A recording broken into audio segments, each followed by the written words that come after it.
살고 싶으면 내 딸인 척해! 저기 있다! 거기 서! 얼른 타!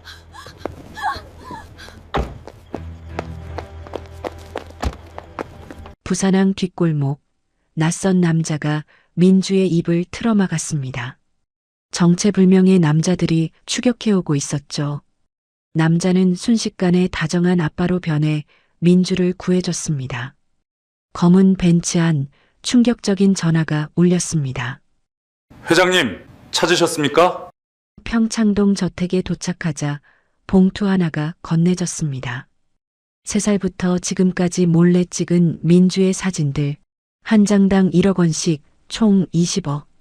민주는 20년 동안 누군가의 거래 대상이었습니다. 도대체 이 남자는 누구일까요? 그리고 엄마가 감춘 진실은 무엇일까요? 사연 시작 전 구독과 좋아요로 함께 해주세요. 잔뜩 찌푸린 하늘에서 금방이라도 비가 쏟아질 것 같은 11월의 어느 늦은 밤이었습니다. 비릿한 부산항의 바다 냄새보다 더 지독한 건 집에서 기다리는 엄마의 목소리였습니다. 23살 민주는 퉁퉁 부은 발을 이끌고 캄캄한 뒷골목을 걷고 있었습니다. 식당에서 6시간을 꼬박 써서 일해번 돈, 이 꼬깃꼬깃한 지폐 몇 장을 엄마 윤계숙에게 뺏길 생각을 하니 발걸음이 천근만근이었죠. 오늘은 얼마야? 뭐야? 이것밖에 안 돼? 환청처럼 들리는 엄마의 날카로운 고함 소리. 민주는 한숨을 푹 쉬며 컨테이너 야적장 사이길로 접어들었습니다. 가로등도 없는 칠흑 같은 어둠. 그때였습니다. 코너를 도는 순간 등 뒤에서 갑자기 거친 인기척이 느껴졌습니다. 자갈을 밟는 발소리, 거친 숨소리가 빠르게 가까워지고 있었어요. 한 명이 아니었습니다. 여럿의 발자국 소리가 뒤섞여 있었죠. 민주가 고개를 돌리려는 찰나 어둠 속에서 누군가 불쑥 튀어나왔습니다. 커다란 손이 민주의 팔을 낚아채듯 움켜쥐었어요. 뼈가 으스러질 것 같은 힘이었습니다. 비명을 지르려고 입을 벌리는데 또 다른 손이 민주의 입을 단단히 틀어막았습니다. 심장이 멎는 것 같았습니다. 귓속에서 심장 뛰는 소리가 둥둥 울렸어요.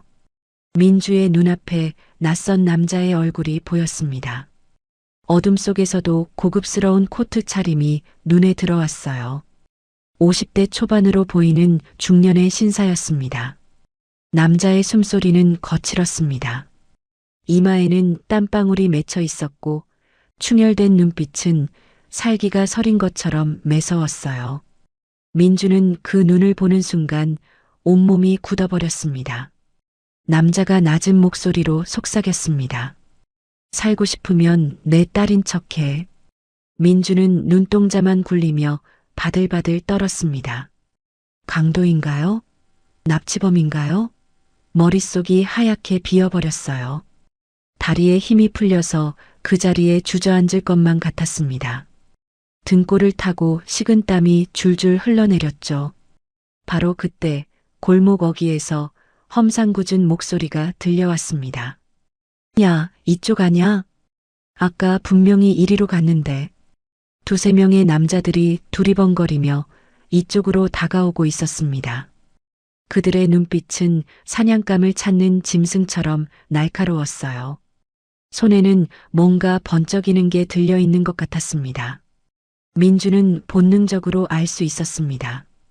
저들은 보통 사람들이 아니라는 것을요. 민주가 영문을 몰라 굳어있자 코트 차림의 남자가 민주의 어깨를 확 끌어안았습니다. 갑작스러운 행동에 민주의 몸이 움찔했어요. 그런데 남자의 목소리가 순식간에 달라졌습니다. 민주야, 왜 전화를 안 받아? 아빠 걱정했잖아.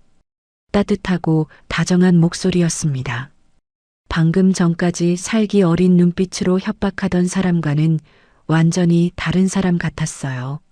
목소리에는 걱정과 안도가 뒤섞여 있었죠. 골목 어귀의 사내들이 이쪽을 발견하고 멈칫했습니다. 고급 코트 차림에 서울 말씨를 쓰는 중년 남자. 그리고 그가 보호하고 있는 젊은 여자. 누가 봐도 어두운 밤 딸을 마중 나온 아버지의 모습이었죠. 사내들 중 하나가 의심스러운 눈으로 한 발짝 더 다가왔습니다. 남자가 민주를 자신의 등 뒤로 감싸 안으며 날카롭게 쏘아보았습니다. 뭡니까? 우리 딸한테 볼 일이라도 있습니까? 남자의 목소리에는 묵직한 위압감이 실려 있었습니다. 눈빛은 상대를 얼어붙게 만들 정도로 차가웠어요. 동시에 골목 저편에서 검은 정장 차림의 사람들이 다가오는 기척이 느껴졌습니다. 사내들의 얼굴에 당혹스러운 표정이 스쳤어요. 칫 뭐야? 애비가 있었어? 사내들은 바닥에 침을 뱉고 투덜거리며 어둠 속으로 사라졌습니다. 민주는 그제야 막혔던 숨을 내쉬었습니다. 심장이 미친 듯이 뛰고 있었어요. 손바닥에는 식은 땀이 흥건하게 배어 있었죠. 그런데 사내들이 사라지자마자 남자의 표정이 다시 차갑게 굳었습니다. 아까의 다정한 아빠는 온데간데 없이 사라지고 날카로운 눈빛에 낯선 남자만 남았어요.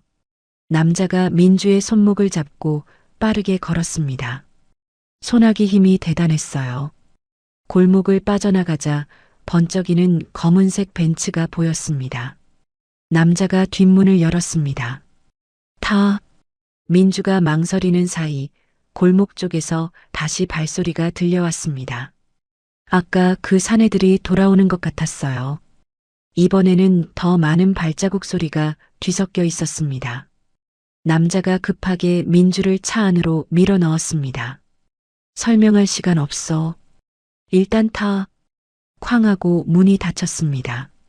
남자가 운전석에 올라타자마자 차가 굉음을 내며 출발했습니다. 민주는 좌석에 내동댕이 쳐지듯 쓰러졌어요. 가죽 시트에서 세차 냄새가 났습니다. 정신을 차렸을 때는 이미 차가 부산항을 벗어나 고속도로 쪽으로 달리고 있었어요. 차창 밖으로 가로등 불빛이 빠르게 스쳐 지나갔습니다. 민주는 공포에 질려 문을 두드렸습니다. 내려줘. 경찰에 신고할 거야. 목소리가 떨렸습니다.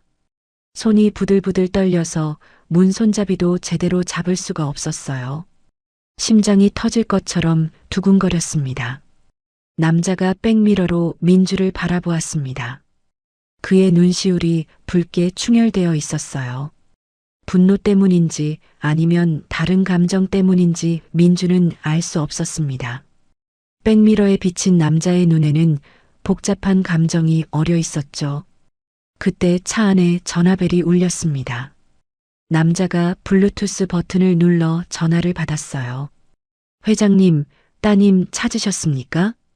차 안 스피커로 다급한 남자의 목소리가 울려 퍼졌습니다. 죄송합니다. 저희가 먼저 찾지 못해서 제가 서울까지 운전하겠습니다. 민주의 눈이 커졌습니다. 회장님? 따님? 코트 차림의 남자가 담담하게 대답했습니다. 괜찮아. 딸과 할 이야기가 있어서 직접 운전해서 가겠네. 전화가 끊어지고 차 안에 무거운 침묵이 내려앉았습니다. 엔진 소리만이 낮게 웅웅거렸어요. 민주는 멍하니 남자의 뒷모습을 바라보았습니다. 회장님이라고 했어요. 따님을 찾았냐고 물었어요. 도대체 무슨 상황인 걸까요? 머릿속이 뒤죽박죽이었습니다. 남자가 입을 열었습니다. 경찰은 널 못 지켜. 낮고 단호한 목소리였습니다. 백미러를 통해 민주와 눈이 마주쳤어요. 내가 네 진짜 아빠다. 민주는 말문이 막혔습니다. 낯선 남자의 뜬금없는 고백에 머릿속이 멈춰버렸어요. 진짜 아빠라고요? 무슨 소리예요? 민주에게는 엄마가 있었습니다. 까다롭고 날카로운 엄마. 그 엄마 밑에서 23해를 살아왔어요. 아빠는 어린 때 돌아가셨다고 들었습니다. 민주는 경황이 없는 와중에도 백미러에 비친 남자의 얼굴을 바라보았습니다. 그리고 숨이 멎었습니다.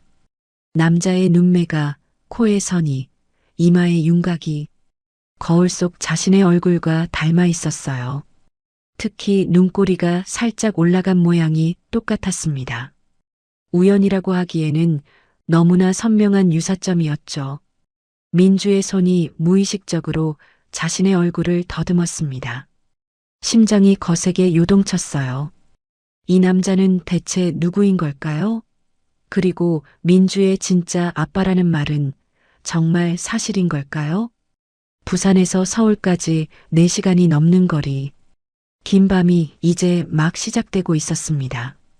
차는 밤의 한가운데를 가르며 달리고 있었습니다. 가로등 불빛이 스쳐 지나갈 때마다 차 안의 침묵만 더 짙어졌어요. 그 정적을 깬 건 민주의 날선 헛웃음이었습니다. 아빠, 사기치지 마요. 목소리가 날카롭게 갈라졌습니다.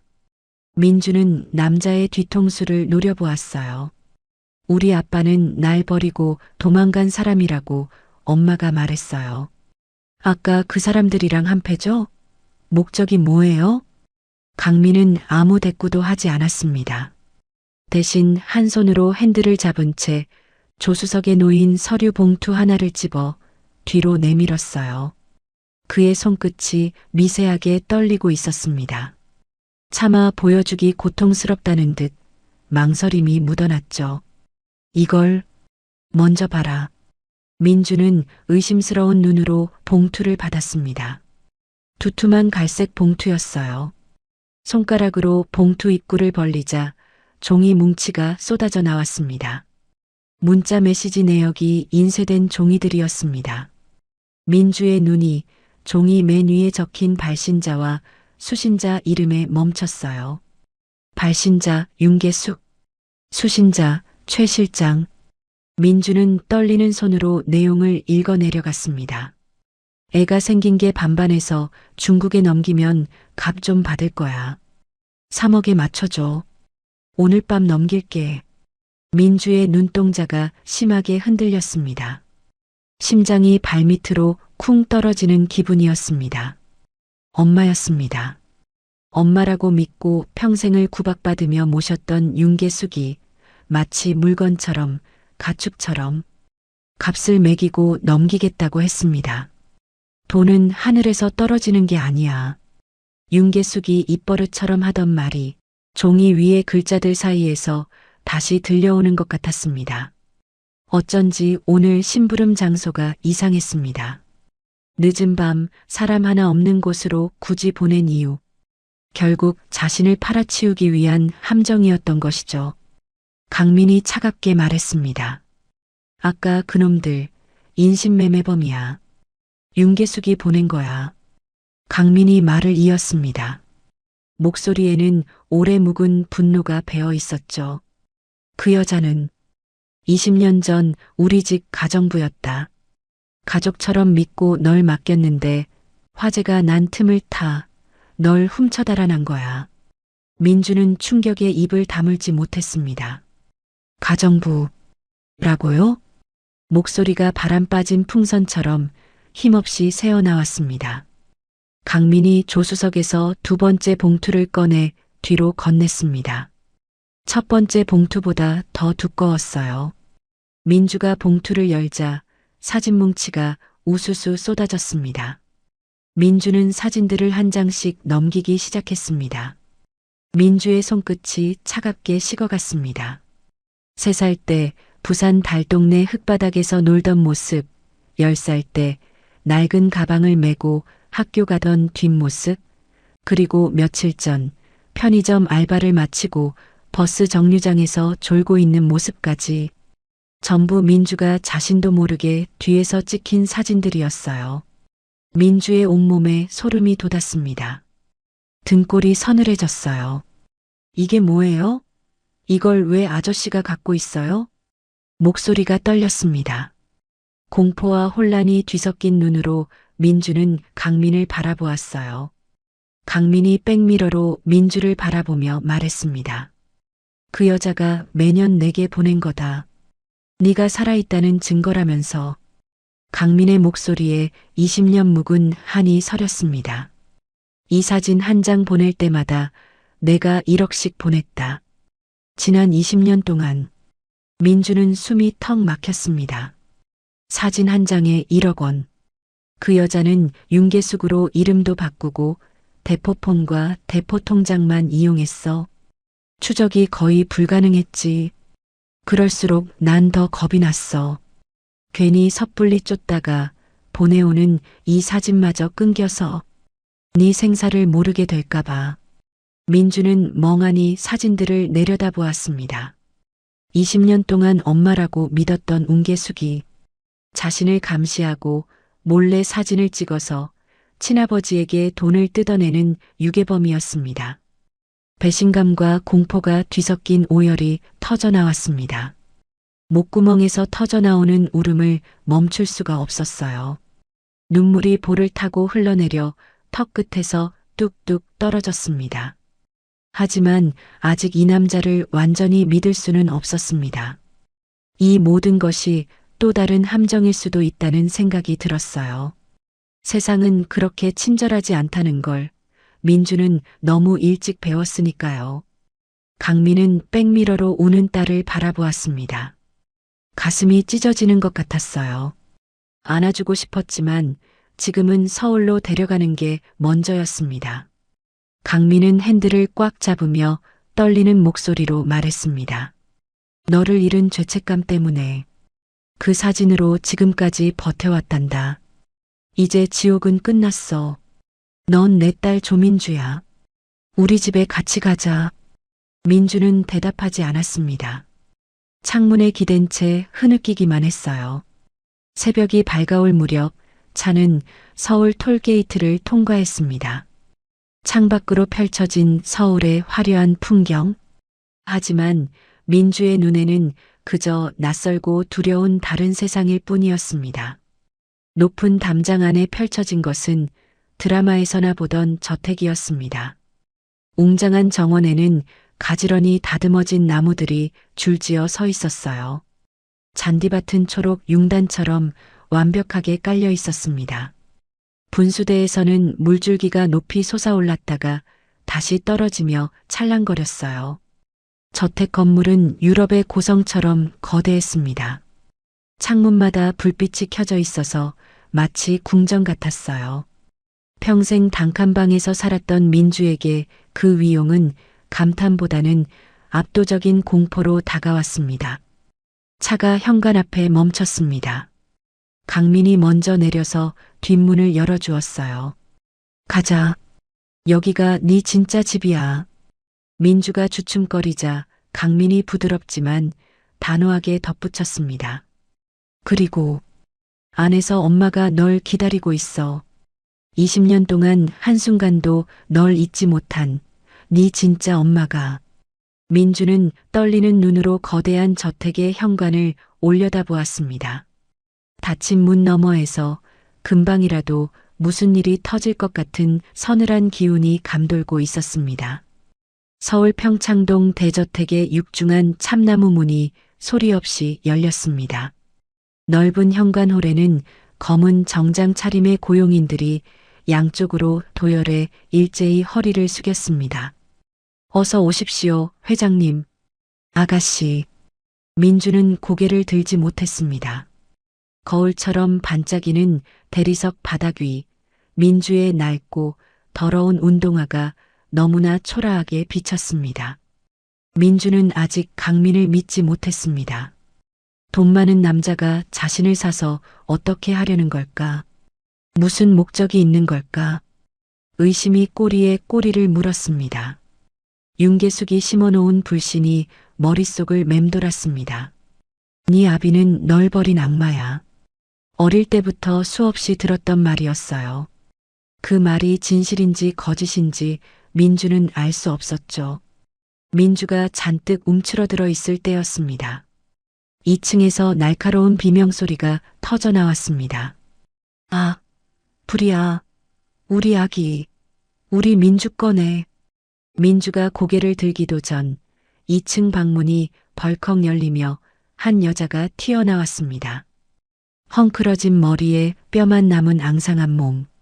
한때는 고아쓸 얼굴이 비탄으로 무너져 내린 여자, 민주의 친모 김진이었습니다. 진이는 눈이 빠진 낡은 아기 인형을 가슴에 품고 계단 난간에 매달려 소리쳤습니다. 민주야, 기다려. 엄마가 갈게. 강민이 재빨리 계단을 올라갔습니다.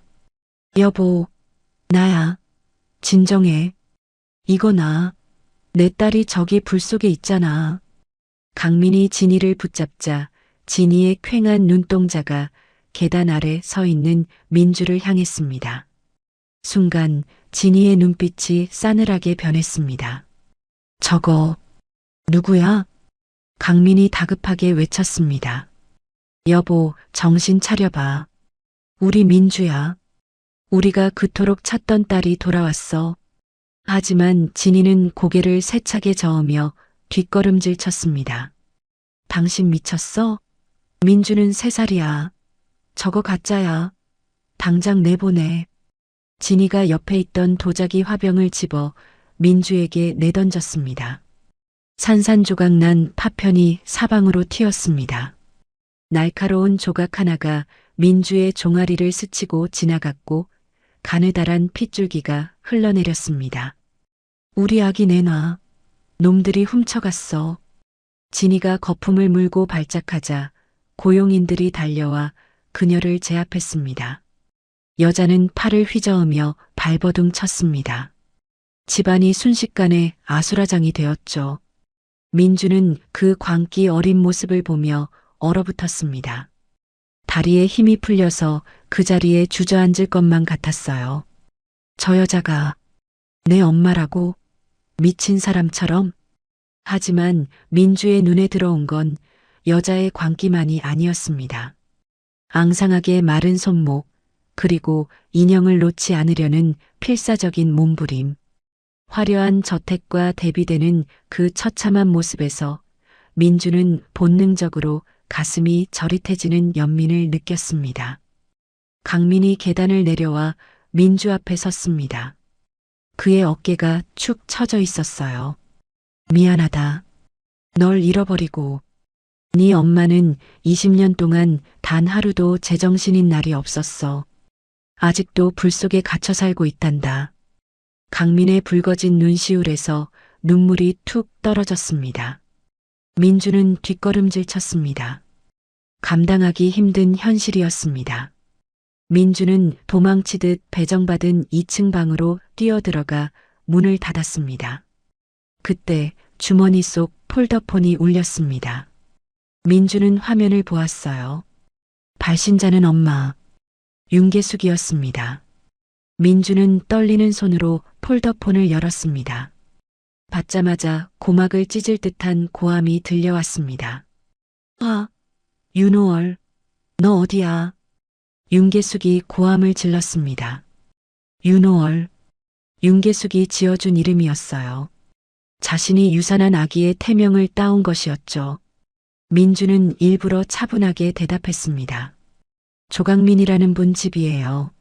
나보고 자기가 아빠라고 하던데 혹시 나한테 숨기는 거 있어요? 전화기 너머로 윤계숙이 숨을 들이켜는 소리가 들렸어요. 뭐? 조강민? 잠시 침묵이 흐르더니 윤계숙이 당황하기는커녕 되려 적반하장으로 소리쳤습니다. 이야, 이거 은혜도 모르는 기집애네. 내가 널 먹여 살리려고 얼마나 개고생을 했는데 이제 와서 부자 아빠라고 하니까 홀랑 그 집에 들어가냐? 은혜요? 날 3억 받고 중국에 팔아넘기려던 게 은혜예요? 뭐? 브로커들이랑 문자한 거 통장 내역 다 봤어요. 당신이나 유괴해서 20년 동안 내 친아빠한테 돈 뜯어낸 것도 다 알아요. 전곡을 찔린 윤계숙이 발악했습니다. 시끄러워. 그동안 내가 너한테 쳐들인 밥값이 얼만데. 당장 짐 싸서 기어 나와. 민주의 눈빛이 싸늘하게 식었습니다. 이제야 가면이 완전히 벗겨졌어요. 다시는 전화하지 마세요. 민주는 폴더폰 뒷판을 열어 배터리를 분리해버렸어요. 손이 떨렸지만 표정은 담담했습니다. 아니, 담담한 척했습니다. 속으로는 온갖 감정이 소용돌이치고 있었어요. 20세 동안 엄마라고 불렀던 사람이었습니다. 밥을 해주고 잔소리를 하고 때로는 손찌검도 했던 사람이었어요. 그 모든 게 연기였다니. 그 모든 게 자신을 이용하기 위한 것이었다니. 조금씩 현실 감각이 돌아왔습니다. 하지만 머릿속은 여전히 뒤죽박죽이었어요. 무엇이 진실이고 무엇이 거짓인지 알 수가 없었습니다. 민주는 창문 앞으로 걸어갔습니다. 커튼을 젖히고 밖을 내다보았어요. 낯선 서울이 밤이었습니다. 멀리 도시의 불빛이 반짝였어요. 도망쳐도 갈 곳이 없었습니다. 아는 사람도 없고 돈도 없었죠. 방 밖에서는 여전히 진이의 울음소리가 희미하게 들려왔습니다. 밖에는 돈에 미친 유괴범 윤계숙. 아내는 20년 전 고통 속에 갇힌 엄마. 민주는 냉정하게 계산했습니다. 지금 이 집을 나가면 인신매매범들에게 잡힐 거예요. 윤계숙이 보낸 그 사람들이 아직 자신을 찾고 있을지도 몰랐습니다. 민주는 방문을 이중으로 잠그고 책상 의자를 끌어다 문고리에 단단히 괴어 놓았습니다. 상황 파악될 때까지만 버티자. 민주는 침대가 아닌 방구석 바닥에 웅크려 앉았습니다. 누구도 믿을 수 없습니다. 오직 나 자신만이 나를 지킬 수 있었죠. 민주는 무릎을 감싸 안은 채 야생동물처럼 날선 눈빛으로 낯선 집에서의 첫 밤을 지새우기 시작했습니다. 하지만 민주는 그때까지 꿈에도 몰랐습니다. 날이 밝으면 굳게 잠긴 저 문을 제 손으로 열게 만들 충격적인 진실이 방문 바로 앞에 기다리고 있다는 것을요. 다음 날부터 며칠간 민주는 방문을 굳게 걸어 잠근 채 대저택에 갇힌 사람처럼 지냈습니다. 밤에는 책상 의자까지 문 앞에 괴어 놓아야만 겨우 눈을 붙일 수 있었죠. 부산항의 기억은 끈질겼습니다. 어둠 속에서 튀어나온 손, 입을 틀어막던 거친 손바닥. 잠이 들어도 악몽에 시달리다 비명을 지르며 깨어나기 일쑤였습니다. 그러던 어느 날 오후, 강민이 급한 처리를 위해 경호원들과 함께 집을 비웠습니다. 집안에 고요함이 내려앉자 민주는 조심스럽게 방문을 열고 복도로 나섰습니다. 어느 곳에 눈길을 두어도 고급스러운 집. 하지만 민주가 느끼기에 이 집의 공기는 깊고 무거운 슬픔으로 가득 차 있었습니다. 민주의 발길이 홀린 듯 2층 복도 끝 문이 살짝 열린 방으로 향했습니다. 아기 방이었습니다. 먼지 하나 없이 깨끗했어요. 누군가 매일 청소하는 것 같았습니다. 연분홍색 벽지, 3살 아이가 가지고 놀았을 법한 곰인형과 토끼 인형들. 이 방은 20년 전 그날에 시간이 멈춰 있었습니다. 침대맡 선반에 놓인 작은 물건이 눈에 들어왔습니다. 다 닳아버린 아기 신발 한 켤레였습니다. 분홍색 가죽은 갈라지고 밑창은 닳았지만 이상하게도 반짝반짝 윤이 났어요. 누군가 매일 만지고 닦은 듯 손때가 묻어 있었습니다. 민주의 가슴 한구석이 찌르르하게 저려왔습니다. 민주는 아기 방을 나와 1층으로 내려갔습니다. 발길이 서재 쪽으로 향했어요. 무거운 참나무 문을 밀고 안으로 들어섰습니다. 웅장한 책장들이 사방을 둘러싸고 있었어요. 천장까지 닿을 듯 높은 책장에는 가죽 표지의 책들이 빼곡히 꽂혀 있었습니다. 낡은 종이 냄새가 코끝을 스쳤어요. 그때 구석에 무언가가 눈에 띄었습니다. 커다란 액자가 하얀 천으로 덮여 있었어요. 왜 이것만 가려놓은 걸까요? 호기심에 이끌린 민주가 조심스럽게 천을 걷어냈습니다. 순간 민주의 숨이 턱 막혔어요. 캔버스 속에서 20대 여자가 환하게 웃고 있었습니다. 젊은 시절의 진이었어요. 흰 드레스를 입고 햇살 가득한 정원에 서 있는 모습이었습니다. 눈이 초승달처럼 휘어지도록 웃고 있었어요. 볼에는 보조개가 깊게 패여 있었습니다. 행복이 그림 밖으로 흘러넘치는 것 같았어요. 민주는 그 자리에 얼어붙어 자신의 뺨을 감싸쥐었습니다. 이건 나잖아. 거울을 보는 것 같았습니다. 아니, 거울보다 더 선명했습니다. 살짝 올라간 눈꼬리, 웃을 때 패이는 깊은 보조개, 도톰한 입술선까지. 윤계숙과는 단 한 군데도 닮지 않아 평생을 의아해했던 자신의 얼굴이 이 그림 속에 그대로 박제되어 있었습니다. 정말 이 사람이 내 엄마인 거야? 민주의 입에서 떨리는 목소리가 새어나왔어요. 네 아비는 널 버린 악마라던 윤계숙의 세뇌가 거부할 수 없는 핏줄의 증거 앞에서 와르르 무너져 내렸습니다.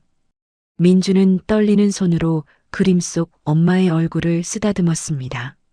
그때 등 뒤에서 낮은 목소리가 들렸습니다. 그 그림이 네 엄마 가장 행복했던 시절이다. 민주가 화들짝 놀라 뒤를 돌았습니다. 언제 왔는지 강민이 문가에 서서 그 모습을 지켜보고 있었습니다. 강민의 눈가는 촉촉하게 젖어 있었습니다. 그는 민주에게 다가오려다 민주가 놀랄까봐 그 자리에 멈춰 섰습니다. 강민이 조심스레 한 발짝 다가왔어요. 민주는 움찔했지만 더 뒤로 물러나지는 않았습니다. 너를 잃어버린 후로 저 웃음도 사라졌어. 미안하다. 내가 지켜주지 못해서. 강민의 목소리에는 20년 묵은 회한과 죄책감이 뚝뚝 묻어났습니다. 민주는 그의 눈빛에서 거짓을 찾으려 했지만 보이는 것은 아픈 아비의 마음뿐이었습니다. 민주의 마음속 단단했던 경계벽에 금이 가기 시작했습니다. 강민은 젖은 눈을 닦아내더니 순식간에 눈빛을 바꿨습니다. 이제 다시는 널 잃어버리지 않아. 널 이렇게 만든 놈들 전부 대가를 치르게 할 게야. 강민의 목소리에 단단한 결의가 서려 있었습니다. 강민이 주머니에서 휴대폰을 꺼내 전화를 걸었어요. 부산 쪽 쥐새끼들 하나도 빠짐없이 찾아내. 피눈물로 갚아줄 거니까 단 한 놈도 살려보내지 마. 서리빨 같은 분노가 목소리에 실렸습니다. 아까까지 눈물을 글썽이던 사람과는 전혀 다른 모습이었어요. 민주는 강민의 단호한 모습을 바라보았습니다. 처음으로 낯선 감정이 가슴 한구석에서 피어올랐어요. 누군가 나를 위해 싸워준다. 그 느낌이 어색하고도 따뜻했습니다. 그날 오후 민주는 정원을 서성이다가 2층 테라스를 올려다보았습니다. 진이가 거기 서 있었어요. 흰 가운을 입은 채 멍하니 서울 하늘을 응시하고 있었습니다. 바람에 머리카락이 흩날렸어요. 앙상한 어깨가 가운 안에서 더 작아 보였습니다. 민주는 서재에서 본 그림 속의 환한 미소와 지금의 병든 모습을 겹쳐보았습니다. 같은 사람이라고 믿기 어려웠어요. 20년이라는 시간이 한 사람을 이렇게까지 바꿔놓을 수 있는 걸까요? 가슴 한구석이 묵직하게 내려앉았습니다. 조민주. 그 이름을 민주는 아주 천천히 받아들이기 시작했습니다. 저녁이 되었습니다. 강민이 민주를 거실로 불렀어요. 테이블 위에 쇼핑백들이 놓여 있었습니다. 새 옷이랑 휴대폰이다. 네가 쓸 거야. 강민이 최신형 스마트폰을 건넸습니다. 민주는 멍하니 받아들었어요. 부산에서 쓰던 낡은 폴더폰과는 비교도 안 되는 물건이었죠. 쇼핑백 안에 있는 옷들의 가격표가 눈에 들어왔습니다. 숫자를 보는 순간 손끝이 떨렸어요. 민주가 식당에서 한 달을 꼬박 일해야 벌 수 있는 돈이었습니다. 그런 돈이 옷 한 벌 값이라니. 혹여나 부담 갖지 마라. 넌 내 딸이야. 당연히 누려야 할 것들이다. 강민의 목소리가 담담했습니다. 마치 당연한 일을 말하는 것처럼. 민주는 잠시 침묵했어요. 머릿속으로 생각했습니다. 이제 누군가의 짐처럼 살지 않아도 되는 걸까? 돈 내놓으라고 소리치는 사람 없이 눈치 보지 않고 살 수 있는 걸까? 밤이 깊어갔습니다. 민주는 침대에 누워 천장을 바라보았습니다. 눈을 감자 서재에서 본 엄마의 환한 미소가 떠올랐습니다. 민주는 몸을 일으켜 방문 쪽을 바라보았습니다. 잠금 장치는 잠갔습니다. 하지만 의자는 괴어놓지 않았습니다. 민주는 이불을 머리끝까지 끌어올렸습니다. 생전 처음으로 이 집 어딘가에 내 자리가 있을지도 모른다는 따뜻한 안도감이 가슴에 스며들었습니다. 민주는 깊은 잠에 빠져들었습니다. 하지만 민주는 알지 못했습니다. 이 평화가 얼마나 오래 갈 수 있을지를. 저택의 주방에서는 모처럼 활기찬 소리가 들려왔습니다. 스테인리스 조리대 위로 칼질 소리가 경쾌하게 울렸고 셰프가 굽는 두툼한 스테이크 냄새가 거실까지 은은하게 퍼졌습니다. 버터와 로즈마리 향이 어우러진 평화롭고 따뜻한 저녁 풍경이었습니다. 하지만 그 평화는 순식간에 깨졌습니다. 셰프가 잠시 재료를 가지러 뒤돈 사이 달궈진 팬 위에 기름이 과열된 것입니다. 치익하는 날카로운 소리와 함께 불길이 팬 위로 확 치솟았습니다. 시커먼 연기가 천장으로 솟구쳤고 매캐한 냄새가 순식간에 주방을 넘어 거실로 퍼져나갔습니다. 삐익!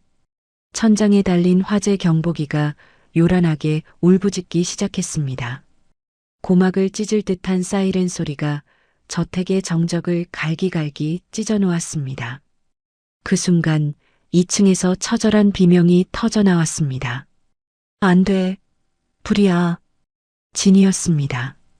방문 틈으로 스며든 탄 냄새를 맡자마자 20년 전 그날의 지옥이 눈앞에 펼쳐진 것입니다. 진이는 맨발로 계단을 굴러 떨어지듯 뛰어내려왔습니다. 민주야, 우리 아기, 엄마가 갈게. 진이의 눈은 뒤집혀 있었고 얼굴은 핏기 하나 없이 창백했습니다. 그녀의 눈에는 지금 눈앞의 주방이 아닌 20년 전 화마가 삼키던 그 방이 보이고 있었습니다. 진이가 식탁을 뒤엎었습니다. 그릇과 유리잔들이 바닥에 떨어져 박살이 났어요. 진이는 날카로운 유리 파편 위를 맨발로 밟으며 불길을 향해 달려들었습니다. 발바닥에서 붉은 피가 배어 나왔지만 고통조차 느끼지 못하는 듯 보였죠. 비켜. 내가 들어가야 돼. 민주 죽으면 어떡해. 이거나. 고용인들이 달려들어 말렸지만 아이를 잃을지도 모른다는 공포에 휩싸인 엄마의 괴력은 당해낼 수가 없었습니다. 강민이 달려와 진이를 끌어안았지만 그녀는 남편조차 알아보지 못하고 핥히고 몸부림쳤어요. 싫어. 나 우리 딸 구해야 된다고. 의료진이 급히 달려와 진정제를 꺼냈지만 진이는 주사기를 뿌리치며 더 격렬하게 발작했습니다. 집안은 아비규환의 지옥이 되었습니다. 그때였습니다. 2층 계단 끝에 민주가 섰습니다. 난장판이 된 거실, 뒤엎어진 식탁, 깨진 유리 위를 뒹구는 엄마. 피투성이가 된 발로 불 속으로 뛰어들려는 저 처절한 몸부림. 민주의 시선이 진이에게 고정되었습니다. 민주의 가슴이 쿵 내려앉았습니다. 그동안 미친 여자라고만 생각했습니다. 하지만 지금 민주의 눈에 보이는 건 광기가 아니었습니다. 불길 속에서 새끼를 구하려는 어미의 본능. 20년 전 나를 잃어버릴 때도 엄마는 저렇게 울부짖었겠구나. 민주는 두려움을 삼키고 계단을 내려갔습니다. 심장이 터질 듯 뛰었지만 멈추지 않았습니다. 발광하는 진이에게 조심스럽게 다가갔습니다. 그리고 본능적으로 입술을 떼었습니다. 무서울 때마다, 외로울 때마다 습관처럼 흥얼거렸던 그 노래. 민주의 입에서 떨리는 허밍이 흘러나왔어요. 별님도 자고, 달님도 자고, 우리 아가, 착한 아가, 엄마 품에 잘도 잔다.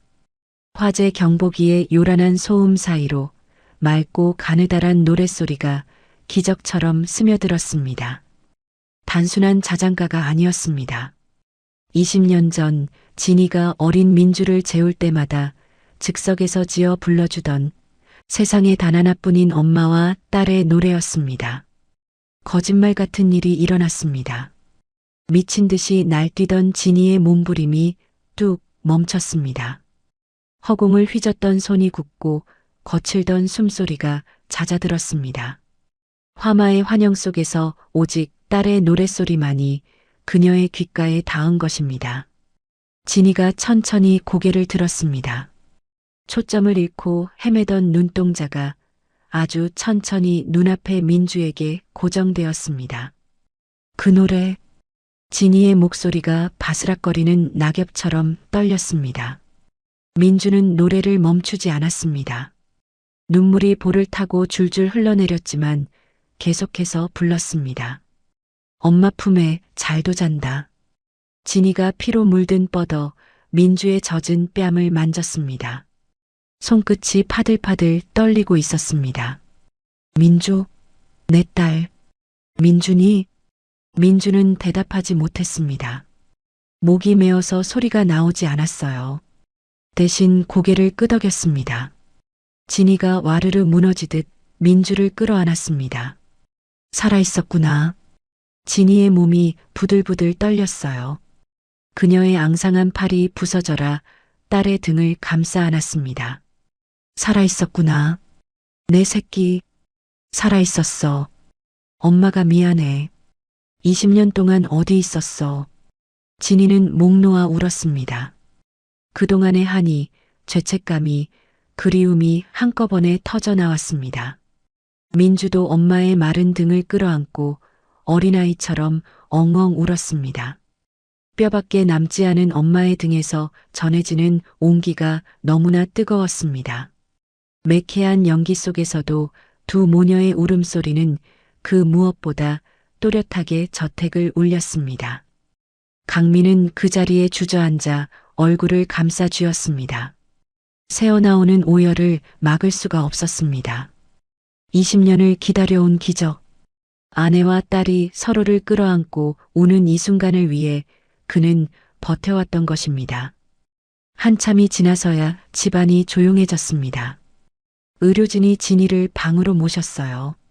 진이는 민주의 손을 꼭 잡은 채 눈을 감았습니다. 처음으로 진정제 없이 잠든 밤이었어요. 진이의 입가에 희미한 미소가 걸려 있었습니다.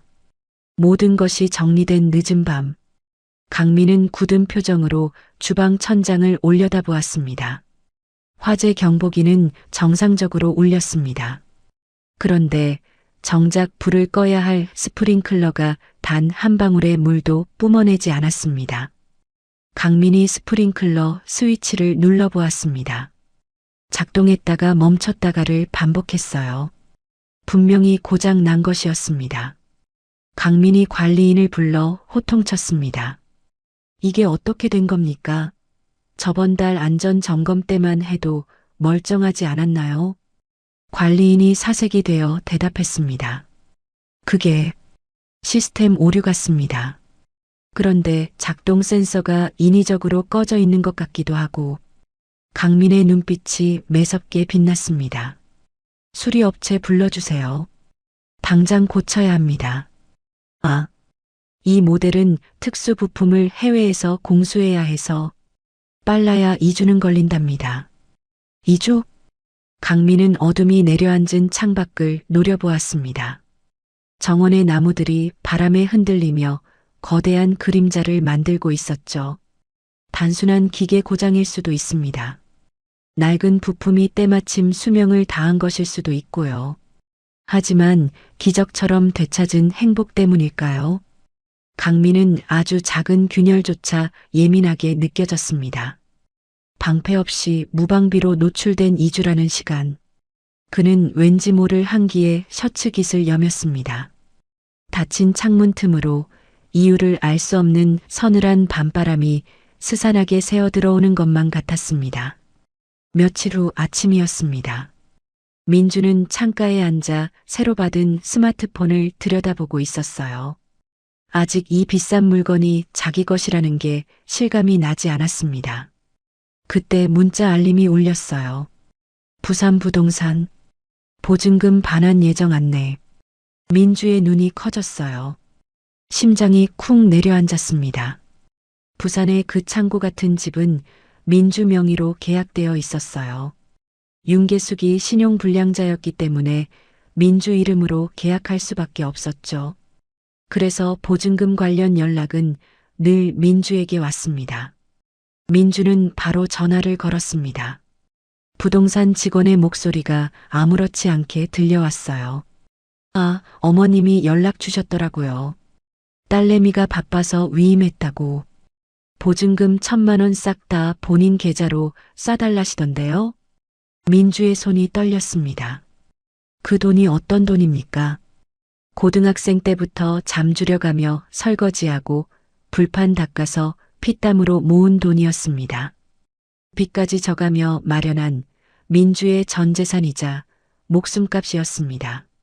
민주는 자리에서 일어나 곧장 강민을 찾아갔습니다. 부산에 가야 해요. 지금 당장요. 민주의 목소리가 단호했어요. 눈빛이 흔들리지 않았습니다.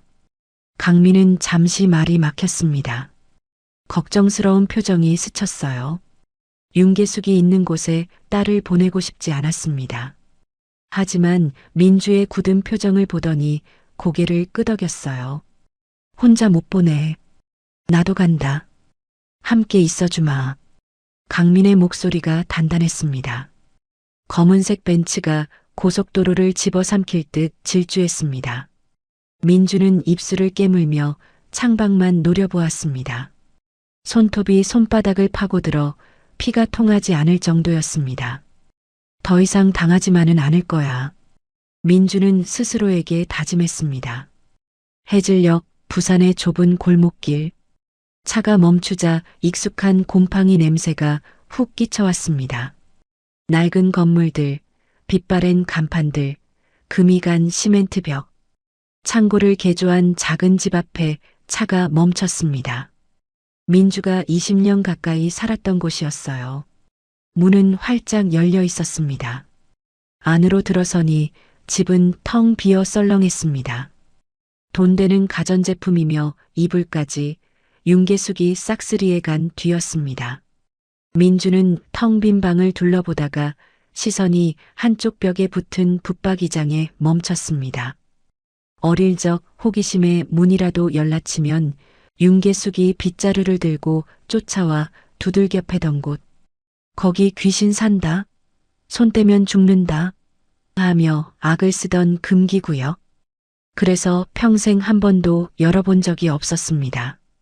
민주가 홀린 듯 장롱문을 확 젖혔습니다. 안은 텅 비어 있었습니다. 그런데 바닥이 이상했습니다.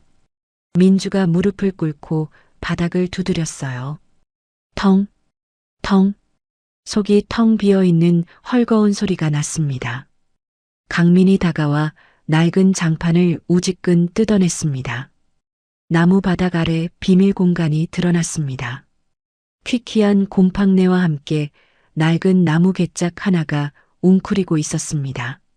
강민이 괴짝을 열자 먼지 구덩이 속에서 종이 뭉치가 쏟아졌습니다. 20년 전 날짜가 찍힌 서류들이었습니다. 거액의 사채 차용증들이었어요. 빌린 금액, 이자율, 도장, 전부 윤계숙의 본명으로 된 것들이었습니다. 그리고 하나의 종이가 눈에 띄었어요. 강민이 종이를 펴들더니 헛숨을 들이켰습니다. 평창동 저택의 구조가 상세히 그려진 약도였습니다. 빨간 사인펜으로 불 지르고 금고 털기, 뒷문 개구멍 도주라고 휘갈겨 쓴 글씨가 섬뜩했습니다. 강민의 얼굴이 창백하게 질렸습니다. 우발적인 게 아니었어. 강민의 목소리가 떨렸어요. 빚 갚으려고 계획적으로 불을 지른 거야. 더 기가 막힌 건 괴짝 바닥에 깔린 일기장이었습니다. 표지가 너덜너덜한 노트를 펼치자 종이가 찢어질 듯 꾹꾹 눌러 쓴 악필이 튀어나왔습니다. 펜을 너무 세게 눌러서 종이가 찢어진 곳도 있었죠. 분노와 광기가 글자 하나하나에 배어 있었어요. 김진희는 다 가졌다. 예쁜 얼굴, 돈 많은 남편, 건강한 아기까지. 나는 뭐가 있나? 내 새끼는 뱃속에서 죽었는데 이대로는 억울해서 못 산다. 다 태워버릴 거다. 빼앗아 올 거다. 일기장 사이에는 강민과 진희의 행복한 가족 사진이 끼워져 있었습니다. 그런데 진희의 얼굴 부분만 볼펜으로 수십 번을 찔러 시커멓게 구멍이 뚫려 있었습니다. 민주는 온몸에 소름이 돋아 팔을 문질렀습니다. 단순한 유괴범이 아니었습니다. 윤계숙은 자신이 가지지 못한 행복을 가진 여자를 향해 지독한 열등감과 질투로 불을 지른 미치광이었습니다. 그때였습니다. 현관문이 쾅 하고 열렸습니다. 아이씨, 이놈의 부동산이 미쳤나? 왜 돈이 안 들어와? 윤계숙이 씩씩거리며 들어왔어요. 손에는 커다란 가방이 들려 있었습니다. 통장에 돈이 안 들어오니 혹시 뭐 남은 게 없나 싶어 씩씩거리며 들어온 것이었죠. 그녀는 방 한가운데 서 있는 강민과 민주를 보고 입을 딱 벌렸습니다. 강민이 약도와 일기장을 흔들며 말했어요. 네가 사람이냐? 넌 내 아내를 죽이려 했어. 그리고 내 딸을 팔아넘기려 했고. 윤계숙의 얼굴이 사색이 되었습니다. 입술이 파르르 떨렸어요. 눈동자가 흔들렸습니다. 그건 오해고 변명조차 잊지 못했습니다. 눈이 이리저리 굴러갔어요. 출구를 찾는 것 같았습니다. 민주가 앞으로 나섰습니다. 눈에서 불꽃이 튀는 것 같았어요. 당신은 악마야. 민주의 목소리가 떨렸습니다. 울분이 터져 나왔어요. 20년 동안 날 속였어. 엄마인 척하면서. 민주의 분노에 찬 고함에 비굴하던 눈빛이 궁지에 몰린 독사처럼 표독스럽게 변했습니다. 그래, 이 기집애야. 그래서 네가 뭘 어쩔 건데. 계숙이 괴성을 지르며 민주에게 달려들었습니다. 민주의 머리채를 확 휘어잡고 억센 팔뚝으로 목을 감아조였어요. 민주가 비명을 지르며 뒤로 꺾였습니다. 계숙은 민주를 방패막이 삼아 뒤로 주춤주춤 물러났습니다. 침을 튀기며 악을 썼습니다. 오지마. 한 발짝만 더 오면 네 딸 목 부러뜨려 버릴 거야. 강민이 그 자리에 못 박힌 듯 멈춰섰습니다. 주먹을 부들부들 떨었지만 딸이 인질로 잡혀 있으니 함부로 움직일 수가 없었습니다. 비켜. 그녀는 민주를 질질 끌고 현관 밖으로 나갔습니다. 강민이 이를 악물고 길을 터주자 민주를 바닥에 패대기 쳤습니다. 도망치기 직전 계숙이 핏대선 목으로 저주를 퍼부었습니다. 잘 들어. 나 이대로 안 끝나. 내 20년 내놔. 니들이 그러고도 무사할 것 같아? 계숙은 어둠 속 골목길로 쥐새끼처럼 후다닥 사라졌습니다. 민주는 바닥에 쓰러져 캑캑거리며 거친 숨을 몰아쉬었어요. 하얀 목에는 붉은 손자국이 선명하게 남아 있었죠. 강민이 달려와 민주를 일으켜 세웠습니다. 민주의 목에 난 상처를 보자 강민의 눈에서 피눈물이 날 듯 분노가 터져 나왔습니다. 괜찮아? 숨 쉴 수 있어? 민주는 고개를 끄덕였어요. 호흡이 조금씩 안정되었습니다. 한참 후 민주가 입을 열었어요. 목소리가 갈라졌습니다. 그래도 엄마라고 믿었는데. 민주의 눈에 억울함과 배신감이 뒤섞인 뜨거운 눈물이 고였습니다. 강민이 떨리는 딸의 어깨를 단단히 감싸 안으며 말했습니다. 윤계숙은 이제 악몽일 뿐이야. 네 앞에는 엄마 아빠가 있어. 이제 아무도 널 건드리지 못하게 할 거야. 두 사람은 낡은 창고 집을 뒤로하고 나왔습니다. 저녁 노을이 부산 하늘을 붉게 물들이고 있었지만 민주의 마음속에는 새로운 감정이 싹트고 있었습니다. 자신을 방패막이로 쓴 가짜 엄마와 자신을 지키기 위해 피눈물을 삼킨 진짜 아빠, 아버지. 그 묵직한 단어가 민주의 가슴 속에 깊이 박혔습니다. 하지만 어둠 속으로 사라진 계숙의 마지막 눈빛은 예사롭지 않았습니다. 그 섬뜩한 눈빛이 부산항의 습한 바람을 타고 끈적하게 민주의 발목을 잡고 놓아주지 않았습니다. 잃을 게 없는 짐승의 사냥은 이제 막 시작된 것인지도 모르는 일이었죠. 서울로 돌아온 강민은 한순간도 지체하지 않았습니다. 차에서 내리자마자 비서실장에게 전화를 걸어 서리빨 같은 명령을 내렸어요. 윤계숙 금융거래부터 막아. 차명 계좌까지 전부. 강민의 목소리에는 자비가 없었습니다. 20년간 딸을 빼앗아가고 아내를 폐인으로 만든 악마. 더 이상의 관용은 없었습니다. 며칠 후 계숙의 세상은 모래성처럼 무너져 내렸습니다. 부산의 한 은행. 그녀가 돈을 찾으려 했지만 창구 직원이 싸늘한 표정으로 통장을 밀어냈습니다. 고객님, 법적 조치로 전 계좌 지급 정지되었습니다. 출금 불가합니다. 뭐? 이게 미쳤나? 내 돈 내놔. 계숙은 고래고래 소리를 질렀지만 돌아온 건 청원경찰의 거친 손길뿐이었습니다.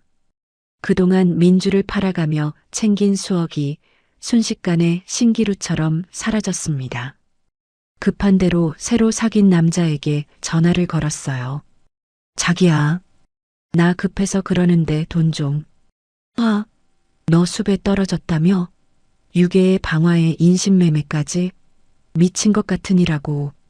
다신 연락하지 마. 재수가 없으려니까. 뚜뚜하는 단절음과 함께 계숙은 철저히 혼자가 되었습니다. 갈 곳도 잘 곳도 돈도 없었습니다. 계숙은 부산 뒷골목을 떠돌며 노숙자 신세로 전락했습니다. 며칠째 씻지 못한 몸에서는 시궁창 냄새가 진동했고 머리카락은 떡져 엉겨붙었습니다. 편의점 앞에 주저앉아 소주병을 기울이는데 지나가던 행인이 코를 막으며 말했습니다. 어우, 냄새. 거지가 왜 여기 있어? 그 말이 계숙의 마지막 남은 자존심을 산산조각 냈습니다. 그녀는 깨진 거울 조각에 비친 자신의 몰골을 보며 이를 갈았습니다. 이게 다 김진희, 조강민, 그리고 배은망덕한 윤호월 그년 때문이야. 서울 평창동 저택에서는 전혀 다른 풍경이 펼쳐지고 있었습니다. 저녁 무렵 진희가 민주를 식탁으로 불렀어요. 진희의 얼굴에는 오랜만에 생기가 돌았습니다. 눈빛이 초롱초롱 빛났어요. 민주야, 이리 와봐. 강민이 사준 고급스러운 원피스를 입은 민주가 식탁 앞에 섰습니다. 그 순간 민주의 눈이 휘둥그레졌습니다. 식탁 위에는 김이 모락모락 나는 미역국과 갈비찜, 잡채가 한가득 차려져 있었습니다. 그리고 그 한가운데 하얀 생크림 케이크 위로 23개의 촛불이 영롱하게 타오르고 있었습니다. 민주는 그 자리에 얼어붙었어요. 생일 파티, 태어나서 처음 해봐요. 민주의 목소리가 떨렸습니다. 목이 메어서 말이 잘 나오지 않았어요. 생일은 계숙에게 저주받는 날이었습니다. 네가 태어난 바람에 내 인생 꼬였다. 미역국은 무슨 밥값이나 해라. 그 모진 말들을 23년 동안 듣고 살았습니다. 생일날 밥 한 끼 제대로 먹은 적이 없었습니다. 케이크는커녕 축하 한마디도 들어본 적이 없었어요. 그래서 민주는 자기 생일이 싫었습니다. 그날이 오면 숨고 싶었어요. 강민이 다가와 민주의 어깨를 따뜻하게 감싸주었습니다. 진희가 민주의 손을 잡으며 울먹였어요. 꼭 해주고 싶었어. 네가 우리 곁에 없을 때도 엄마는 매년 케이크를 사서 촛불을 켰어. 네가 없는 20번의 생일을 축하하면서 기다려왔지. 진이의 눈에 눈물이 고였어요. 하지만 입가에는 미소가 걸려 있었습니다. 태어나줘서 고맙다, 민주야. 살아있어줘서, 우리 딸로 와줘서 정말 고맙다. 민주는 일렁이는 23개의 불꽃을 바라보았습니다. 나는 태어나지 말았어야 했다. 20년 넘게 가슴에 박혀있던 그 얼음 같은 저주가 부모님의 눈물과 촛불의 온기 앞에서 눈 녹듯 사라져 내렸습니다. 후, 민주가 촛불을 껐습니다. 23개의 어둠이 꺼지고 새로운 빛이 켜지는 순간이었습니다. 세 사람은 서로를 끌어안고 울다가 웃었습니다. 난생 처음 느껴보는 가족의 온도였습니다. 같은 시각, 저택 담장 밖 어둠 속 나무 사이에 숨어 이 광경을 훔쳐보는 그림자가 있었습니다. 부산에서 서울까지 화물차 짐칸에 몰래 타고 올라온 개숙이었죠. 윤개숙은 나뭇가지 틈으로 거실 안을 훔쳐보았습니다. 새 옷을 입고 공주처럼 웃는 민주, 인자하게 웃는 강민, 그리고 행복해 보이는 진이. 윤개숙의 동공이 지진이 난 듯 흔들리다 뒤집혔습니다. 저건 내 자리야. 입술을 씹어 피가 배어 나왔습니다. 저 여자가 또 빼앗았어. 내 돈, 내 아이, 내 행복. 전부 다. 박탈감은 광기가 되어 윤계숙의 이성을 집어삼켰습니다. 웃지 마. 그 행복, 내가 다 태워버릴 거야. 내가 못 가지면 아무도 못 가져. 윤계숙은 주머니에서 라이터를 꺼냈습니다. 편의점에서 훔친 일회용 라이터였어요. 주유소 쓰레기통에서 주운 빈 워셔액 통을 직원에게 들이밀었습니다. 여기 휘발유 가득 채워. 직원이 떡진 머리에 악취를 풍기는 윤계숙을 보며 뒷걸음질 쳤습니다. 아니, 손님. 규정상 이런 통에는. 윤계숙이 퀭한 눈을 번뜩이며 섬뜩하게 웃었습니다.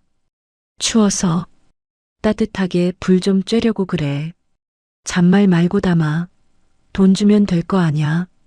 직원은 소름 끼치는 그녀의 눈빛에 압도되어 떨리는 손으로 기름을 담아줄 수밖에 없었습니다. 밤이 깊어 자정이 넘었습니다. 저택의 불빛이 하나둘 꺼지고 세상이 잠들었습니다.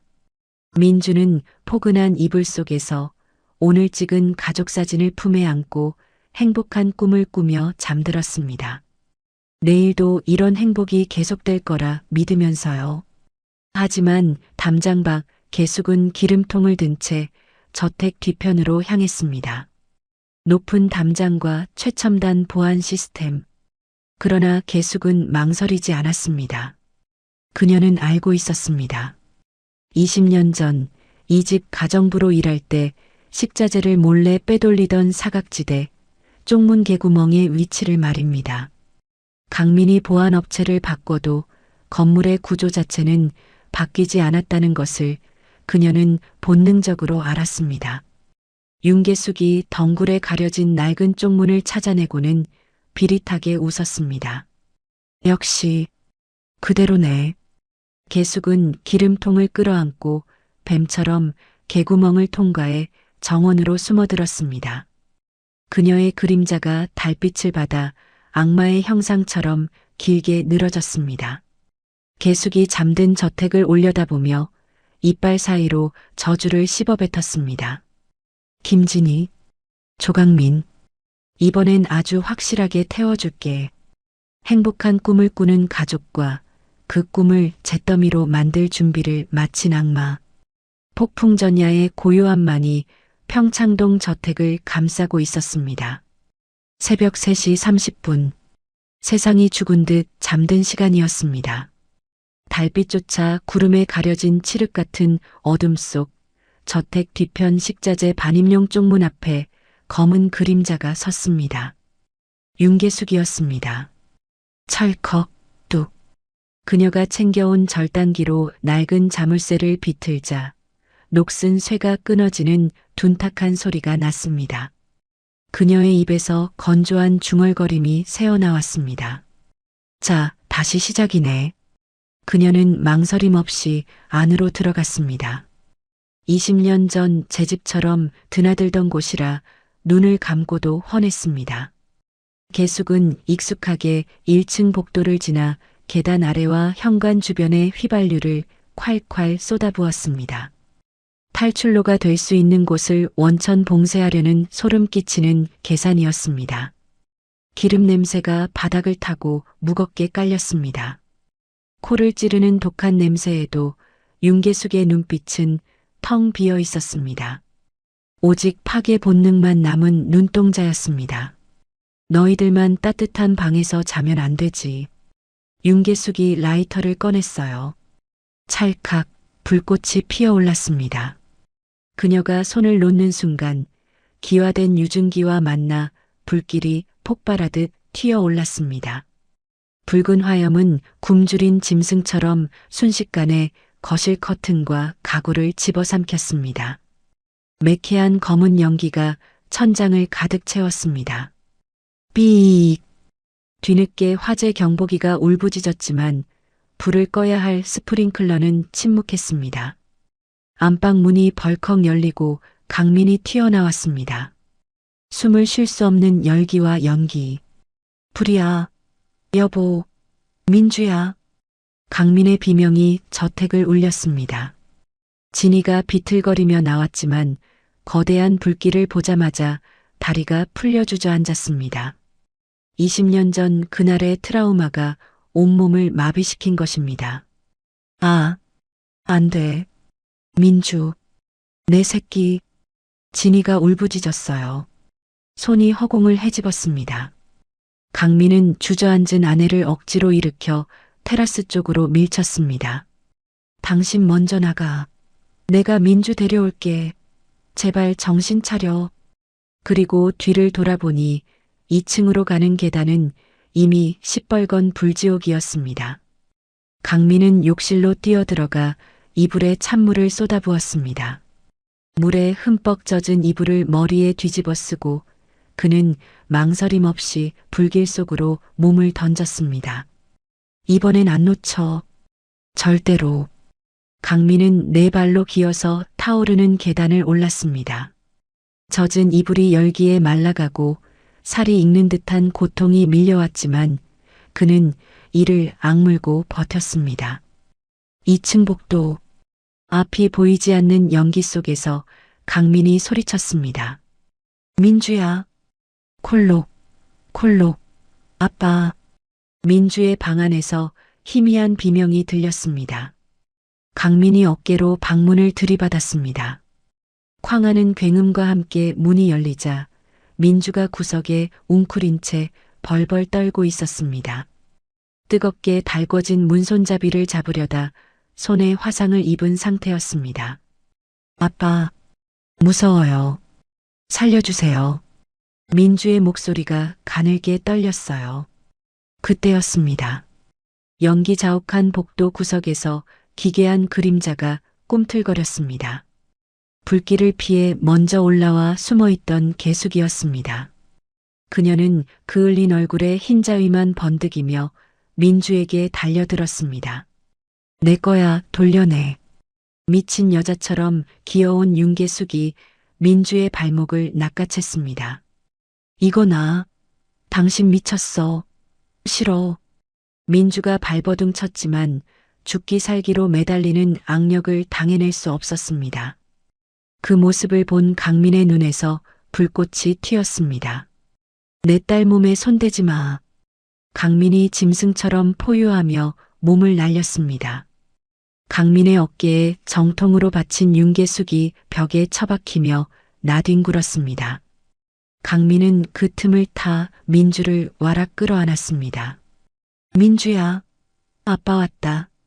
숨 참아. 그는 민주를 품에 안고 주위를 둘러보았어요. 하지만 퇴로가 없었습니다. 계단은 이미 무너져 내렸고 불길은 방문 앞까지 들이닥쳤습니다. 남은 건 창문뿐이었습니다. 밖에서는 사이렌 소리가 들려왔지만 구조대가 오기엔 너무 멀었습니다. 강민은 주저없이 의자를 들어 창문을 내리쳤습니다. 유리가 깨지며 차가운 새벽 공기가 밀려 들어왔습니다. 아래를 내려다보니 2층 높이의 화단이 보였습니다. 맨몸으로 뛰어내리기엔 위험한 높이였지만 선택의 여지가 없었습니다. 뒤에서 윤계숙이 다시 기어왔습니다. 손톱이 깨져 피를 흘리면서도 그녀의 눈은 민주에게 고정되어 있었습니다. 안 돼. 가면 안 돼. 나랑 같이 죽어. 지옥에서 온 악기 같은 모습이었습니다. 강민은 민주의 어깨를 잡고 흔들림 없는 눈으로 딸을 응시했습니다. 민주야, 아빠 목 꽉 끌어안아. 절대로 놓으면 안 된다. 아빠 믿지? 눈 딱 감아. 민주가 떨리는 팔로 강민의 목을 감싸 앉아 강민은 딸의 머리를 자신의 가슴 깊이 파묻었습니다. 그리고 딸을 온몸으로 감싼 채 창문 밖 허공으로 몸을 던졌습니다. 둔탁하고 끔찍한 소리가 바닥을 울렸습니다. 강민은 자신의 등판으로 땅에 떨어지며 낙하 충격을 고스란히 받아냈습니다. 등뼈와 갈비뼈에서 겪어본 적 없는 끔찍한 고통이 밀려왔지만 그는 비명조차 지르지 않고 민주를 안은 팔에 더 힘을 주었습니다. 잠시 후 민주가 질끈 감았던 눈을 떴습니다. 자신은 강민의 배 위에 엎드려 있었습니다. 아빠의 몸이 쿠션이 되어준 덕분에 찰과상 하나 없었습니다. 귀에서는 웅웅거리는 이명 소리가 들렸습니다. 아빠. 강민은 고통에 신음하면서도 민주의 얼굴부터 더듬었습니다. 떨리는 손으로 딸의 볼을 만졌어요. 안 다쳤니? 우리 딸. 괜찮아? 입가에서 붉은 피가 주르륵 흘러내렸지만 강민은 웃고 있었습니다. 20년 전 지키지 못했던 딸을 이번엔 제 목숨을 걸고 지켜냈다는 안도의 미소였습니다. 그때 2층 창가에서 계숙의 처절한 비명이 들렸습니다. 뜨거워. 살려줘. 불길에 갇힌 계숙이 창틀에 매달려 발버둥 치다 뒤늦게 진입한 소방관들에게 짐짝처럼 끌려 나왔습니다. 민주는 움직이지 못하는 아빠를 끌어안고 통곡했습니다. 아빠, 눈 좀 떠봐요. 제발요. 민주의 울음소리가 새벽 공기를 가르며 울려 퍼졌습니다. 강민은 떨리는 손을 들어 민주의 뺨을 닦았어요. 눈물을 닦아주었습니다. 괜찮아. 울지마 민주야. 다 괜찮아. 응급차 사이렌 소리가 새벽 공기를 갈랐습니다. 구급대원이 손을 떼어달라고 했지만 민주는 고개를 저었어요. 안 나요. 절대 안 나요. 희미해져가는 의식 속에서도 강민은 맞잡은 딸의 손을 놓지 않으려 안간힘을 썼습니다. 입가에 맺힌 미소는 잃어버린 20년을 보상하고도 남을 만큼 평온했습니다. 저택에서는 아직 불길이 타오르고 있었습니다. 소방관들이 물을 뿌리며 진화 작업을 했어요. 잿더미가 되어가는 저택 위로 긴 밤이 끝나고 구원의 새벽이 밝아오고 있었습니다. 악몽 같았던 화재 사건 이후 2달이라는 시간이 흘렀습니다. 그 시간은 강민의 가족에게 고통이 아닌 기적의 시간이었죠. 2층 높이에서 딸을 안고 떨어졌던 강민은 갈비뼈와 다리뼈가 부러지는 중상을 입고 중환자실을 오갔습니다. 하지만 그는 기적적으로 눈을 떴습니다. 눈을 뜨자마자 찾은 것은 자신의 몸 상태가 아니라 딸 민주의 안부였어요. 병원에서의 2달 동안 민주와 진이는 지극정성으로 강민의 곁을 지켰습니다. 진이는 20년 만에 되찾은 정신으로 남편의 손발을 닦았고 민주는 서툰 솜씨로 아빠를 위해 사과를 깎았어요. 죽음의 문턱을 함께 넘은 세 사람은 이제 말하지 않아도 서로의 눈빛만 봐도 아는 진짜 가족이 되어 있었죠. 그리고 드디어 모든 것을 바로잡을 심판의 날이 밝았습니다. 서울 북부지방법원 형사법정. 방청석은 발 디딜 틈 없이 꽉 찼습니다. 20년간의 유괴, 방화, 인신매매 미수까지 얽힌 이 충격적인 사건은 연일 뉴스를 타며 전 국민의 공분을 사고 있었습니다. 피고인석에 윤계숙이 끌려 나왔습니다. 푸른색 수의를 입은 그녀의 가슴에는 2034라는 죄수 번호가 박혀 있었어요. 불과 2달 전만 해도 도끼가 가득했던 얼굴은 감옥밥을 먹으며 폭삭 늙어 쭈글쭈글한 노파가 되어 있었습니다. 재판이 시작되자 윤계숙은 판사를 향해 바닥에 머리를 찌으며 통곡하기 시작했습니다. 아이고, 판사님, 저는 억울합니다. 법정이 쩌렁쩌렁 울리도록 악을 썼습니다. 불난 집에서 버려진 애를 제 목숨 걸고 구해서 20년 동안 제 젖 먹여 키웠습니다. 친부모도 못 알아보는 핏덩이를 제가 거뒀는데 이게 유괴입니까? 저는 낳지만 않았지 진짜 엄마입니다. 그녀의 뻔뻔한 연기에 방청석이 잠시 술렁였습니다. 내막을 모르는 일부 방청객들은 수군거렸어요. 하긴 20년 키운 정이 무섭지. 그래도 키워준 공은 있는 거 아니야? 맨 앞줄 휠체어에 앉은 강민의 주먹이 부들부들 떨렸습니다. 옆에 앉은 진이가 남편의 손등을 덮으며 침착하게 고개를 저었습니다. 우리에겐 민주가 있다는 믿음이었습니다. 검사가 자리에서 일어나 차분하게 외쳤습니다. 증인 입장하세요. 법정 문이 열리고 민주가 들어왔습니다. 단정한 검은색 정장 차림. 어깨는 곧게 펴져 있었고 눈빛은 흔들림 없이 단단했어요. 부산항 골목에서 땅만 보고 걷던 주눅든 소녀는 그곳에 없었습니다. 민주는 증언석에 앉아 피고인석의 윤계숙을 똑바로 쳐다보았습니다. 계숙이 움찔하며 시선을 피했습니다. 그녀의 국선 변호인이 공격적으로 질문을 던졌습니다.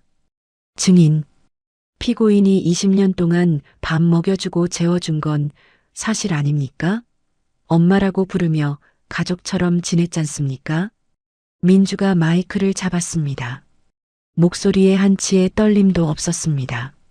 네, 밥은 먹여줬습니다. 하지만 그건 딸이라서가 아니라 저를 팔기 위한 상품 관리이자 투자였기 때문입니다. 법정에 찬물을 끼얹은 듯 정적이 흘렀습니다.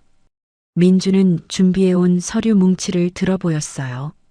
강민이 찾아낸 증거, 도찰 사진과 입금 내역서였습니다. 이 사진들이 매년 제 친아버지에게 1억 원에 팔렸습니다. 20년 동안 20번, 총 20억이죠. 민주가 사진을 판사에게 보이며 말을 이었습니다. 저는 딸이 아니라 피고인의 연금이자 돈벌이 수단이었습니다. 방청석이 경악으로 들끓었습니다. 세상에 딸을 팔아서 장사를 했어? 저런 짐승만도 못한. 동정로는 순식간에 분노로 바뀌었습니다. 궁지에 몰린 윤계숙이 벌떡 일어나 삿대질을 했습니다. 아, 이 배은망덕한 기집애야. 내가 널 어떻게 키웠는데. 다 너 먹여 살리려고 그런 거잖아. 판사가 단호하게 말했습니다. 피고인, 발언 자제하세요. 경위가 윤계숙의 어깨를 눌러 앉혔어요. 검사가 차분히 말을 이었습니다. 피고인은 피해자를 반복적으로 감시하고 착취했습니다. 또한 최근에는 해외 인신매매 조직과 접촉한 정황도 확인되었습니다. 피해자를 3억 원에 팔아넘기려 했습니다. 방청석이 다시 술렁였어요. 기자들의 카메라 셔터 소리가 연달아 울렸습니다. 민주는 그런 윤계숙을 차갑게 내려다보며 마지막 쐐기를 박았습니다. 가족? 당신은 내 진짜 가족을 2번이나 불태워 죽이려 했어. 민주가 소매를 걷어 팔뚝에 남은 붉은 화상 흉터를 보여주었습니다. 그리고 가장 하고 싶었던 말을 토해냈습니다. 가장 중요한 것. 당신이 지은 이름 윤호월. 그건 당신이 유산한 뱃속에서 죽은 아이의 태명이었잖아. 윤계숙의 얼굴이 흙빛으로 변했어요. 자신의 치부가 만천하에 드러난 것이었습니다. 나는 처음부터 지금까지 계속 조민주였어야 했어. 민주의 눈에 눈물이 맺혔지만 꾹 참았습니다. 나는 당신 죽은 아이 대용품이었고 감정 쓰레기통이었어. 생일날마다 태어나지 말았어야 한다는 소리를 들었어. 그게 어떻게 가족이야? 민주의 절규에 방청석 여기저기서 훌쩍이는 소리가 들렸습니다. 계숙은 할 말을 잃고 털썩 주저앉았습니다. 민주가 재판장을 보며 단호하게 선언했습니다. 당신이 만든 착한 딸 윤호월은 20년 전에 죽었습니다. 저는 조강민과 김진희의 딸 조민주입니다. 재판장이 무거운 표정으로 판결문을 읽어 내려갔습니다. 피고인은 한 가정을 파괴하고 아동을 착취했으며 반성 없이 피해자를 모욕하고 있습니다. 죄질이 극히 불량하여 사회와 영구히 격리할 필요가 있습니다. 잠시 후 재판장의 입에서 준엄한 심판이 떨어졌습니다. 주문. 피고인 윤계숙에게 무기징역을 선고한다. 의사봉 소리가 법정을 갈랐습니다. 방청석에서 박수와 환호가 터져 나왔습니다. 휠체어에 앉은 강민은 참았던 눈물을 손등으로 훔쳤고 진희는 두 손을 모아 감사 기도를 올렸습니다. 이거 내가 억울해서 못 살아. 김진희 너 때문이야. 계숙이 발악하며 난동을 부렸지만 교도관들이 양팔을 꺾어 질질 끌고 나갔습니다. 그녀의 비참한 비명소리가 복도 끝으로 멀어지며 20년의 질기나견도 영원히 끝이 났어요.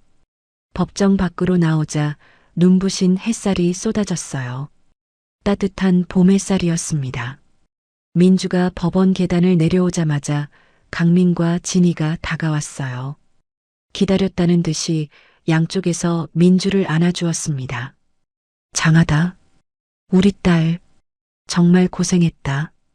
강민이 민주의 등을 토닥였고 진희는 민주의 헝클어진 머리카락을 다정하게 넘겨주었습니다. 이제 다 끝났어. 집에 가자, 민주야. 민주가 활짝 웃으며 고개를 끄덕였습니다. 눈에선 눈물이 흘렀지만 입가엔 미소가 번졌습니다. 네, 엄마, 아빠. 우리 집에 가요. 민주가 강민의 휠체어 손잡이를 잡고 진희가 그 옆에 나란히 섰습니다. 세 사람이 함께 법원 앞 언덕길을 내려갔습니다.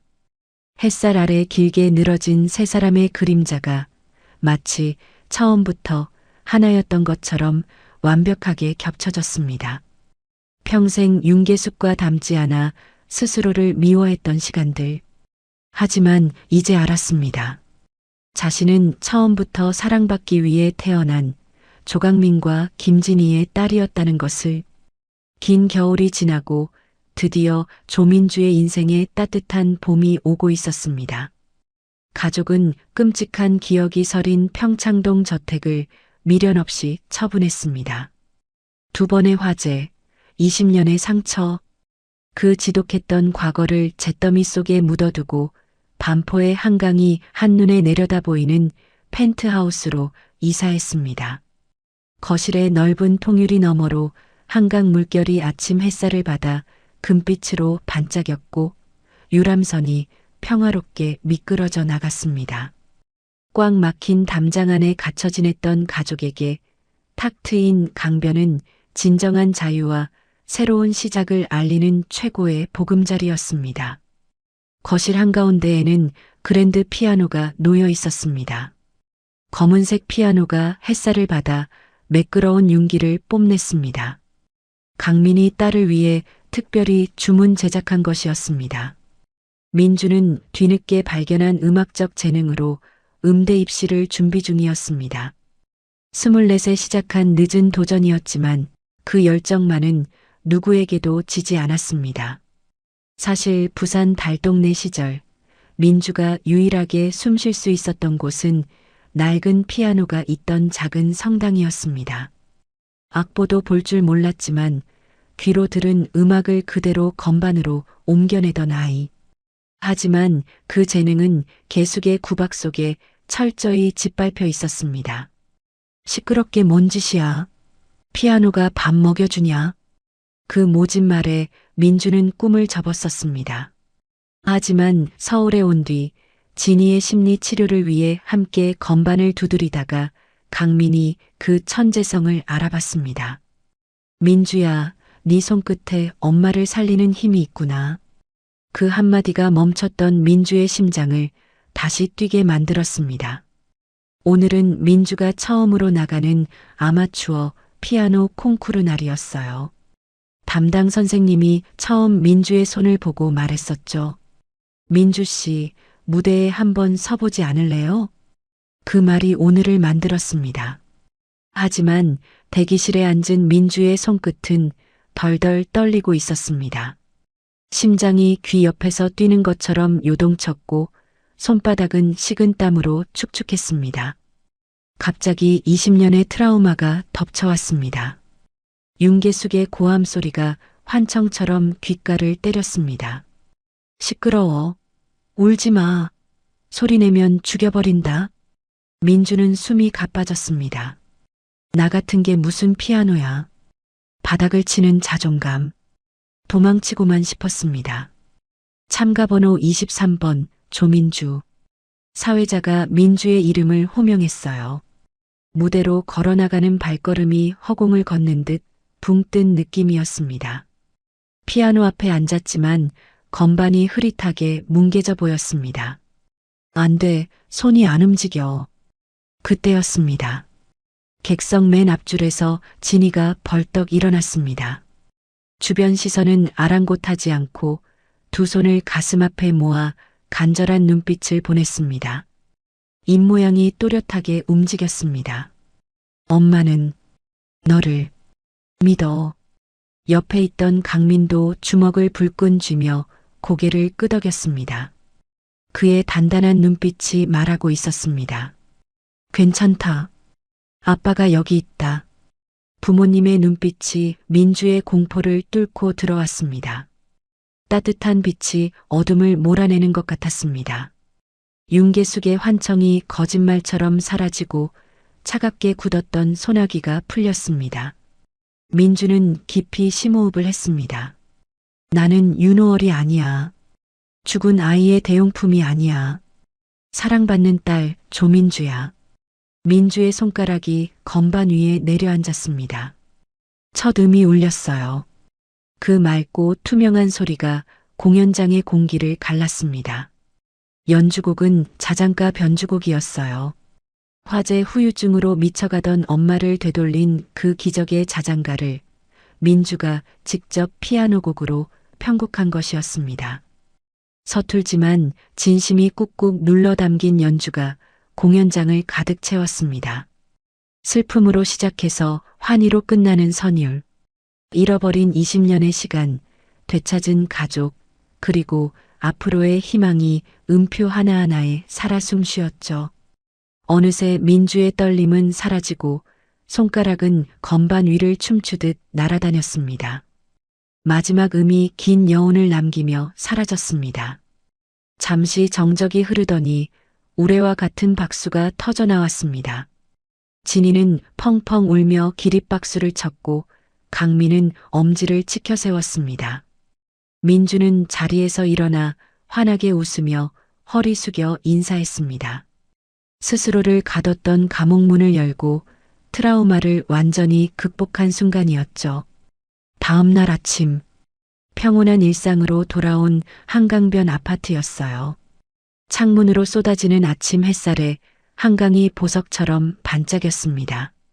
주방에서는 진이가 끓인 구수한 된장찌개 냄새가 퍼졌습니다. 민주야, 밥 먹고 학원 가야지. 진이의 목소리가 꾀꼬리처럼 밝았습니다. 예전의 창백하고 병든 모습은 온데간데 없고 건강한 혈색이 돌았습니다. 강민도 식탁에 앉아 흐뭇하게 신문을 보고 있었습니다. 화재 때 다친 허리는 아직 뻐근했지만 가족을 지켜낸 훈장이라 생각하니 아프지 않았죠. 세 사람이 둘러앉아 밥을 먹었어요. 된장찌개, 계란말이, 김치. 소박하지만 따뜻한 아침 식사였습니다. 밥을 든든히 먹은 민주가 현관으로 나섰어요. 다녀오겠습니다. 민주가 운동화를 신으려는데 손이 떨렸어요. 어젯밤 무대의 흥분이 아직 가시지 않은 탓인지 아니면 설렘 때문인지 운동화 끈이 자꾸만 꼬였습니다.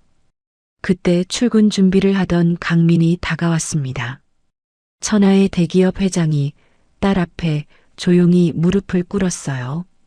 그리고 투박한 손으로 운동화 끈을 정성스럽게 묶어주었습니다. 토끼 귀 모양으로 예쁘게. 민주가 쑥스러워하며 말했어요. 아빠, 제가 할게요. 강민이 민주를 올려다보며 세상에서 가장 따뜻한 미소를 지었습니다. 천천히 가도 돼. 넘어져도 괜찮고. 강민이 매듭을 단단히 조이며 말을 이었습니다. 아빠랑 엄마는 항상 네 뒤에 서 있을 테니까. 겁먹지 말고 이제 너만의 연주를 해. 민주의 가슴이 벅차올랐습니다. 코끝이 찡해졌어요. 네, 아빠. 민주가 씩씩하게 문을 열고 나갔습니다. 쏟아지는 아침 햇살이 민주의 앞길을 비췄습니다. 봄바람이 불어와 머리카락을 기분 좋게 간지럽혔습니다. 강민과 진이가 테라스에 나란히 서서 멀어지는 딸의 뒷모습을 보며 손을 흔들었습니다. 민주도 뒤돌아 환하게 웃으며 손을 흔들었습니다. 진이가 강민의 팔짱을 끼며 물었습니다. 우리 딸 참 예쁘지? 강민이 고개를 끄덕였습니다. 그럼 세상에서 제일 예쁘지. 한강의 윤슬처럼 반짝이는 민주의 미래. 20년의 길고 어두운 터널을 뚫고 드디어 흐르기 시작한 그녀만의 새로운 노래였습니다. 멈췄던 시간이 다시 흐르고 끊어졌던 천륜이 다시 이어졌습니다. 상처는 사랑으로 아물었고 가족은 더 단단해졌습니다. 진짜 가족 조민주의 이야기는 이제부터 시작입니다. 오늘 이야기를 끝까지 들어주셔서 감사합니다. 어디에서 이야기를 듣고 계신지 댓글로 남겨주시면 한 분 한 분 반갑게 인사드리겠습니다. 오늘도 행복하시고 건강한 하루 보내시길 간절히 바랍니다. 다음 이야기로 찾아뵙겠습니다. 구독, 좋아요 부탁드립니다. 햇살 같은 이야기였습니다.